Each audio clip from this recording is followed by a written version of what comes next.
Assalamualaikum warahmatullahi wabarakatuh, sahabat matematika. Jumpa kembali bersama saya Mas Ian Duardiansah pada pembahasan materi matematika, pada pembahasan materi persiapan KSM. Pada video kali ini Mas Ian mau melanjutkan pembahasan yang sebelumnya sudah Mas Ian upload di video sebelumnya ya, yaitu tentang langkah-langkah pemecahan masalah matematika. Ya, materi ini kan sudah sempat saya bahas pada video sebelumnya. Nah, sekarang Mas Ian mau melanjutkan, yaitu tentang strategi. Ini yang mau Mas Ian bahas, yaitu tentang strategi pemecahan masalah matematika. Ya, seperti apa pemecahan masalah pada matematika, strategi seperti apa? Kita simak video selanjutnya.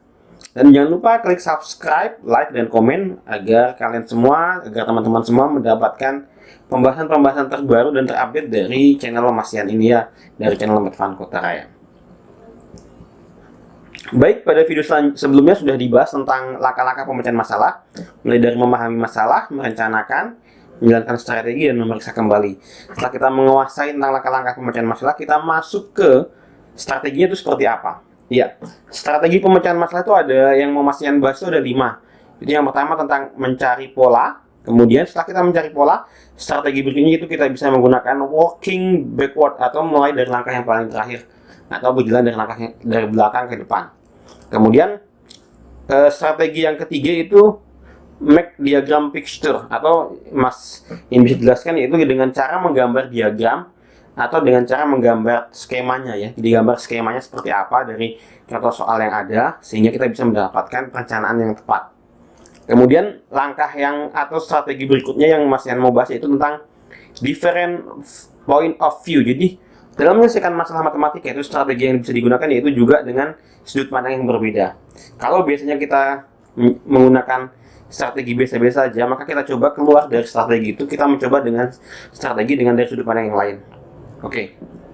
Kemudian skema yang selanjutnya yaitu atau strategi selanjutnya yaitu tentang strategi menggambar skemanya. Menggambar skema atau menggambar tabel yang terurut ya. Yang sistematis sehingga kita nanti mendapatkan pola yang tepat. Baik, sahabat matematika, kita lanjut ke pembahasannya yaitu pembahasan mengenai strategi pemecahan masalah matematika yang pertama yaitu mencari pola. Seperti apa contoh soalnya dan bagaimana bentuk soalnya kita bisa menggunakan? Kita lihat slide berikutnya. Baik, sahabat matematika, strategi pemecahan masalah matematika yang pertama itu adalah strategi dengan cara mencari pola ya. Dengan cara mencari pola. Jadi dari sebuah soal matematika, dari sebuah kasus soal matematika, kita harus bisa mencari polanya terlebih dahulu untuk memudahkan kita mencari solusinya. Jadi kita baca contoh soalnya. Temukan rumus yang menyatakan banyak himpunan bagian dari S bila himpunan S memiliki n elemen yang berbeda. Jadi begini maksudnya ini. Jadi kita identifikasi dulu apa yang ditanyakan dan apa yang diketahui. Yang diketahui itu begini soalnya. Jadi ada sebuah himpunan S ini himpunan. Nah, himpunan S ini kita mau cari rumus yang menyatakan banyaknya elemen yang berbeda yang dibuat dari himpunan S ini. Kalau misalkan n elemennya S itu ada 1, misalkan A, maka berapa banyak himpunan bagian yang dibuat dari himpunan S ini. Nah, kalau S ini elemennya 5, kalau elemennya 2 ya, 2, jadi S itu anggotanya itu misalkan A, B, itu mudah diketahui ya, gampang hitung. Kalau S ini anggotanya sudah banyak, misalkan sudah ada misalkan anggotanya A, B, C, D, E, F, G, H, I, J, dan seterusnya ada 10. Nah, kita kan susah menentukan. Nah, maka kita diminta untuk menemukan rumusnya. Nah, bagaimana caranya? Maka kita harus menemukan pola dari yang paling sederhana. Menemukan pola ya. Jadi misalkan N ini kita bagi dua dulu. N ini menyatakan banyaknya elemen himpunan S. Nah, banyaknya elemen himpunan S ya. Kalau dia elemennya itu 0, N-nya elemennya itu 0, elemennya tidak ada kan. Kalau 0 itu berarti elemennya N itu banyaknya elemen, maka elemennya kan tidak ada. Maka kalau N-nya tidak ada, himpunan bagian yang bisa dibuat dari himpunan bagian yang bisa dibuat adalah himpunan 0, himpunan kosong. atau null set ya, himpunan kosong. Nah, maka kalau himpunan kosong ini kan termasuk himpunan juga, maka contohnya seperti ini. Contohnya seperti ini. Kalau S itu begini. Ini kan himpunan kosong. Elemennya tidak ada, maka himpunan bagian yang bisa dibuat adalah himpunan kosong, subset tadi. Maka kita bisa buat satu saja himpunan bagiannya. Maka banyaknya himpunan yang dapat dibuat adalah banyaknya. Sini banyaknya satu ya. Kalau elemennya satu, contohnya elemennya itu A, begini ya, contohnya seperti ini. Kalau S itu himpunannya satu, elemennya satu, A. Nah, himpunan S dengan elemennya satu, contohnya elemennya itu A. Dari himpunan ini ada berapa banyak himpunan bagian yang dapat dibuat? Yang pertama himpunan kosong itu sendiri ya, himpunan kosong satu, kemudian A, maka ada dua ya. Maka yang bisa dibuat ada dua. Himpunan bagiannya itu mulai dari himpunan kosong, kemudian himpunan A, gini. Ini termasuk himpunan bagian. Maka banyaknya ada dua. Nah, kalau himpunan S itu elemennya ada dua atau anggotanya itu ada dua, contohnya A, B, maka banyaknya himpunan bagian yang dapat dibuat itu yang pertama adalah himpunan kosong, kemudian A, kemudian B, kemudian A, B. Nah, ini ada berapa? 1, 2, 3, 4. Kalau elemennya 2, maka himpunan bagiannya ada 4. Banyaknya ada 4. Kalau N-nya 3, berarti A, B, C. Maka banyaknya anggota yang bisa dibuat yang pertama adalah himpunan kosong sendiri, kemudian A, kemudian B, kemudian C. Nah, A, B, C sudah, kemudian AB, A, B, kemudian A, C, kemudian B, C, kemudian A, B, C. 1, 2, 3, 4, 5, 6, 7, 8. Kalau 3 ada 8. Kalau 4 kita hitung semua ya, ada berapa. Maka kalau 4 berarti kita lihat polanya. Dari pola yang sudah ada ini, kita bisa menebak-nebak atau kita bisa mengingat teori yang sudah kita pelajari. Coba kita ingat ekspansi binomial ya. Coba kalau 2 pangkat 0 itu berapa?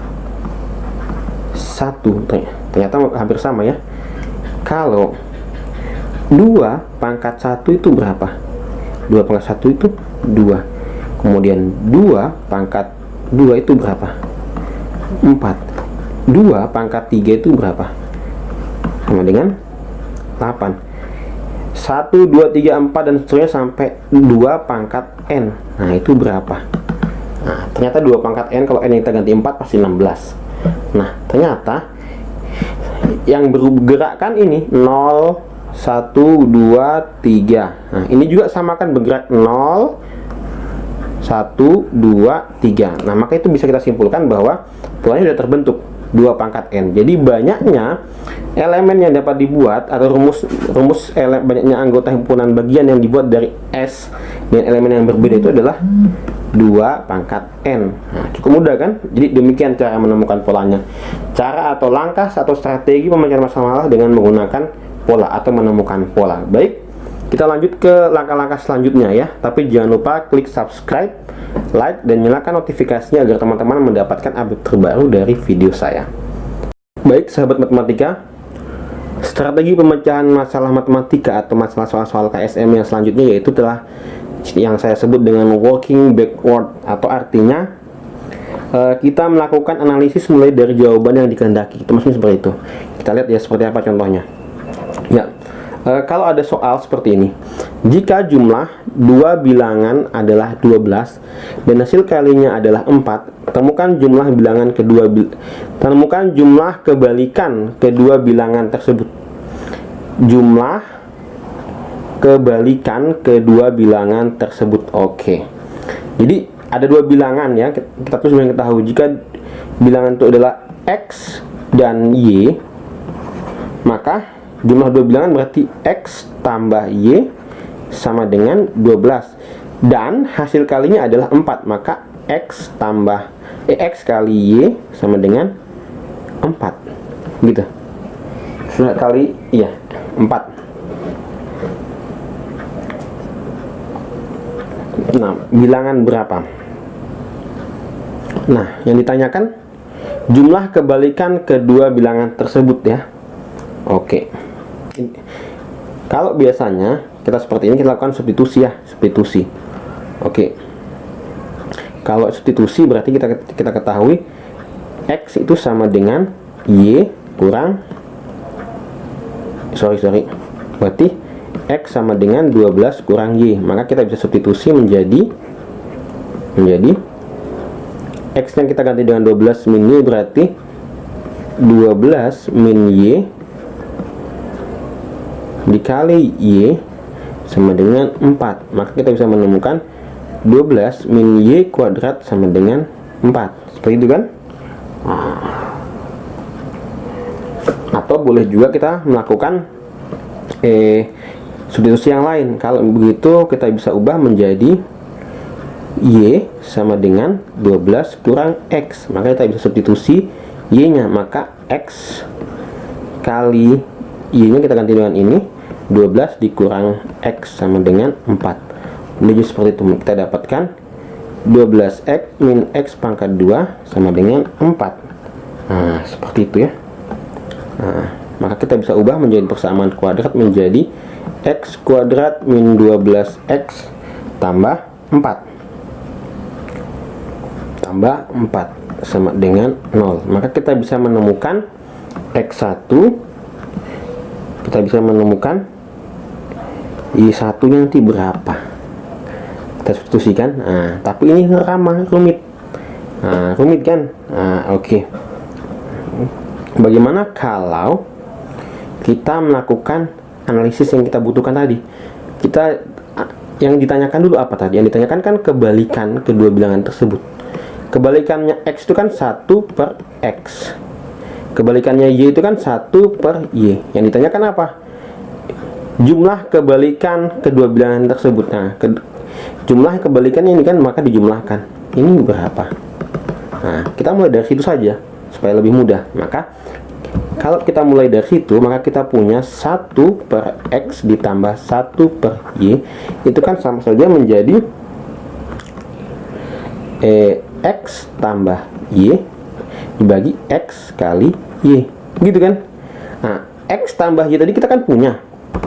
Mana tadi? X tambah Y tadi kita punya 12. Nah, maka X tambah Y kita bisa ganti 12. X kali Y tadi kan kita punya berapa? 4. Kita bisa ganti menjadi 4.